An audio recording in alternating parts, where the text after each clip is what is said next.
Bonjour. Je vais faire le lien finalement avec l'exposé de Valérie Masson-Delmotte, dans la mesure où pour étudier cette interaction entre le climat et la biodiversité, je pense qu'à chaque fois, il faut avoir un modèle pour répondre à une question correspondant à un territoire.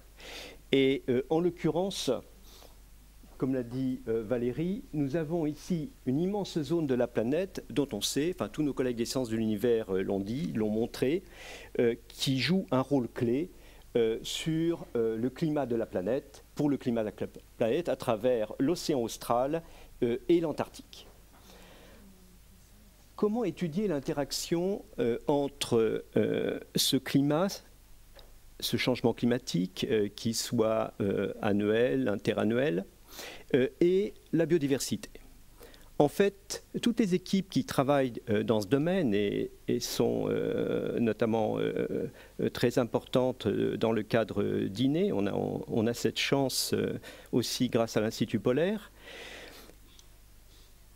étudient, comme nos collègues anglais et australiens, étudient comment les prédateurs pourraient nous donner l'indication dont nous avons besoin. En effet, sur une telle zone, vous imaginez bien qu'il est impossible d'avoir des navires qui, en permanence, suivent l'évolution des ressources marines, suivent l'évolution des chaînes alimentaires marines. En fait, l'intérêt des prédateurs est que les chaînes de l'océan austral sont très courtes. Par conséquent, en étudiant la conséquence, l'évolution du succès reproducteur et de la survie des prédateurs marins, on va avoir une indication au jour le jour de l'évolution de ces ressources marines. En choisissant à chaque fois, évidemment, les espèces les plus adéquates par rapport à une ressource précise. À partir de là, la difficulté, évidemment, est également d'avoir l'oiseau marin ou le mammifère marin qui permet de répondre le mieux à cet effet très rapide, puisque les chaînes sont courtes, du climat sur la ressource marine. Vous imaginez bien qu'utiliser des mammifères marins, on peut avoir des informations, mais ce n'est pas facile. Certes, ils viennent à terre, comme les phoques viennent à terre pour se reproduire, mais difficile de les utiliser à très grande échelle pour avoir cette information. Les oiseaux venant sur des zones limitées le permettent déjà plus facilement. Mais en réalité, pour la plupart des oiseaux, c'est difficile, d'abord parce qu'ils volent. Il est beaucoup plus facile, par conséquent, d'utiliser les manchots, qui sont des oiseaux, comme vous le savez, qui se déplacent à terre sans voler, et qui sont sur des lieux de passage entre leur colonie et la mer. Vous allez voir l'intérêt de cela. Et à partir de là, comment peut-on créer ce qui devrait être des observatoires de l'interaction entre le climat et les ressources marines, puisque c'est le sujet auquel je m'adresse. Il y a 3 observatoires actuellement, des observatoires du côté de l'Australie qui étudient des manchots qui s'alimentent dans la zone benthique. Nous avons les terres australes, donc c'est Crozet, avec le manchot royal. Alors l'intérêt du manchot royal est qu'il se nourrit dans cette zone pélagique et qu'il s'alimente, parce qu'il faut aussi que la proie soit un indicateur très fort des ressources de l'océan austral. Ils se nourrissent de poissons lanternes qui sont la principale ressource pélagique de l'océan austral. Enfin, le manchot empereur, qui lui est l'indicateur de la zone de la banquise et notamment de toute cette chaîne alimentaire qui part du krill. À partir de là, nos collègues de Chizé, après une série de très beaux travaux, en étudiant la corrélation entre des variations climatiques et l'évolution de la population de Terra Delli, vous savez peut-être que la base du mur de ville est la seule à se trouver à proximité immédiate d'une colonie de manchots-empereurs. C'est pour ça que La Marche de l'Empereur a été tournée en Terra Delli, que les films de la BBC, c'est le seul endroit où on peut être à proximité en permanence, toute l'année, d'une colonie de manchots-empereurs. Et au cours des années 70, c'est donc la seule colonie qui est suivie depuis à peu près une cinquantaine d'années, et dans les années 70, il y a eu un effondrement de la population que nos collègues de Chizé ont corrélé à un réchauffement climatique local. À partir de là, ils ont modélisé et extrapolé à l'ensemble de l'Antarctique pour prédire que dans 2 siècles, la population de l'ensemble de l'Antarctique aura considérablement baissé. Mais qu'en est-il réellement? D'abord, on peut aujourd'hui, grâce aux nouvelles technologies liées à l'extrême miniaturisation en électronique, on peut faire ce que font nos collègues des sciences de l'univers depuis longtemps, c'est-à-dire avoir des suivis tout au long de l'année. Mais en fait, ce n'est qu'une moyenne. Au cours, il y a des années chaudes et des années froides. Et ces années chaudes sont la conséquence du réchauffement de l'océan austral par la propagation du réchauffement des températures du Pacifique lié à El Niño. Donc, lorsqu'il y a un effet El Niño, l'océan austral se réchauffe. Et comme l'a montré Park au muséum, les fronts polaires, qui est la limite entre les eaux subantarctiques et les eaux antarctiques, ces eaux polaires, ce front polaire s'éloigne beaucoup plus au sud du fait de ce réchauffement qui vient du Pacifique.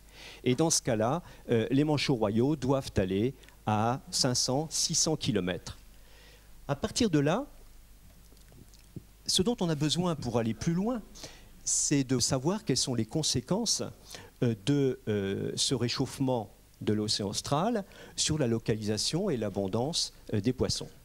Et ce que l'on voit, c'est que les myctophidés, donc les poissons lanternes, sont localisés au front polaire, car les manchots empereurs, qui sont des spécialistes alimentaires, doivent couvrir la distance non plus de 400 mais de 600 km qui les emmène au front polaire. Donc vous voyez ici une année froide, le front polaire est à environ 300 km et on peut avoir une distance de 640 km. Et voici la position du front polaire au cours de ces dernières années. Alors à partir de là, encore une fois, pour aller plus loin, pour utiliser l'animal comme un indicateur, il nous faut savoir quelles sont les conséquences démographiques. Puisque finalement, la variation du succès reproducteur et de la survie des animaux va être le révélateur de l'impact d'une diminution des ressources marines. Classiquement, les manchots étaient suivis par un bagage, on trouvait ça très bien parce que ça permettait de suivre les individus, ce qui est indispensable pour avoir le succès reproducteur, sans les perturber.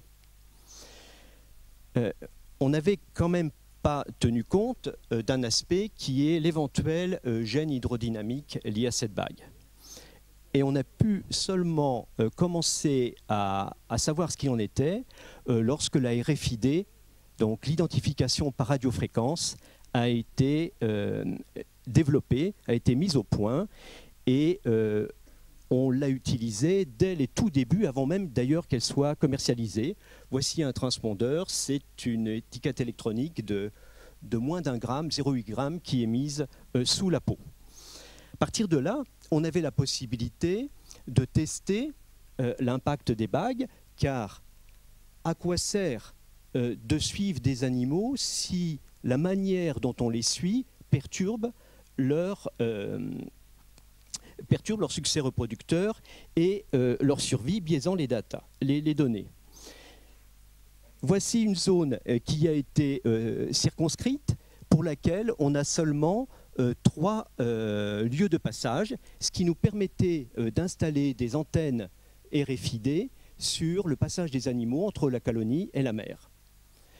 Et ça nous permet, on a commencé en 1998, on a maintenant toute l'histoire de près de 9000 individus, ce qui nous permet d'avoir une interaction, donc grâce à eux, entre les ressources en mer et leur succès reproducteur, qui se trouve à l'échelle d'une population.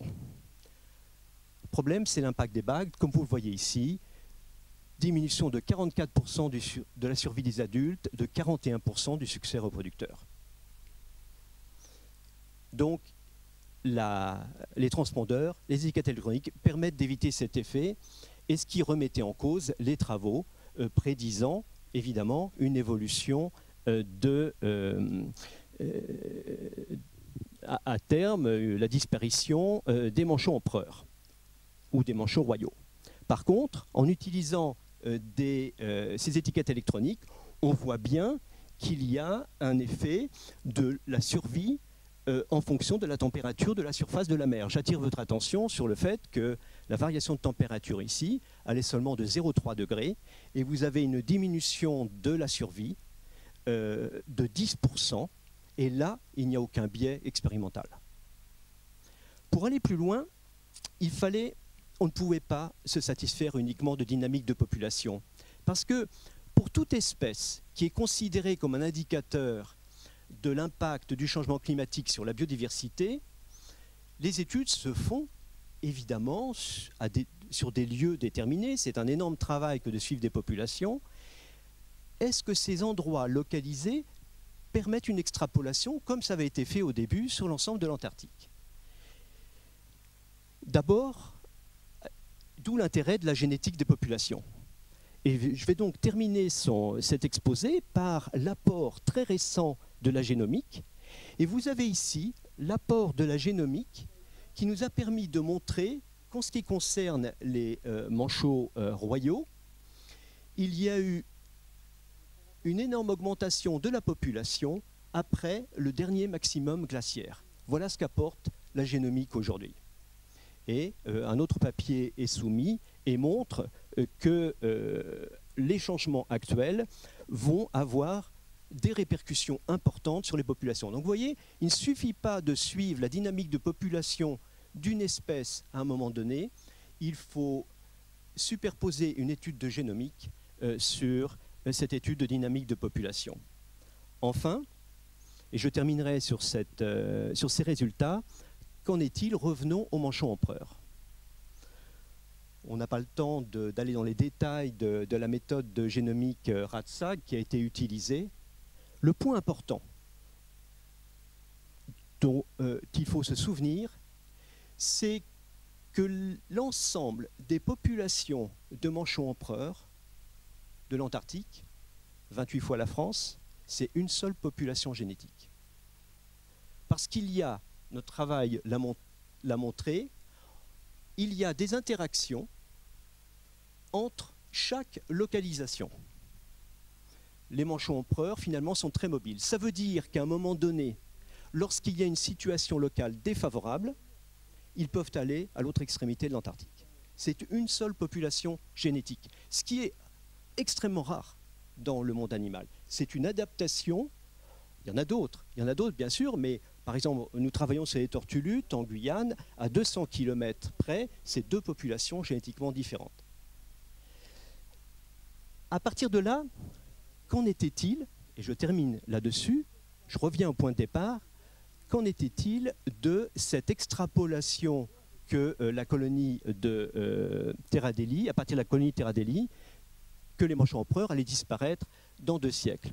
En fait, nous avons découvert récemment une deuxième colonie à 200 km de la première, et l'étude de génomique montre que la diminution dans les années 70 de la colonie du Mont d'Urville a été à l'origine de la création, au moins en partie, de cette colonie, puisqu'alors que pour toutes les autres colonies, il y a des échanges entre les colonies, dans le cas précis de la Terra Delli, le rapport entre les individus qui sont venus de cette colonie, qui est celle du glacier Mertz, vers Dumont d'Urville est de 1 pour plus de 350 dans l'autre sens.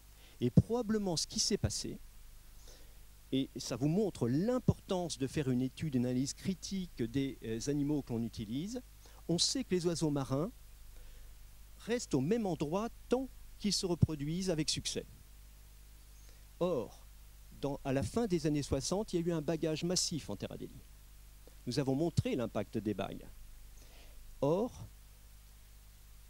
on a montré qui induit cette diminution du succès reproducteur.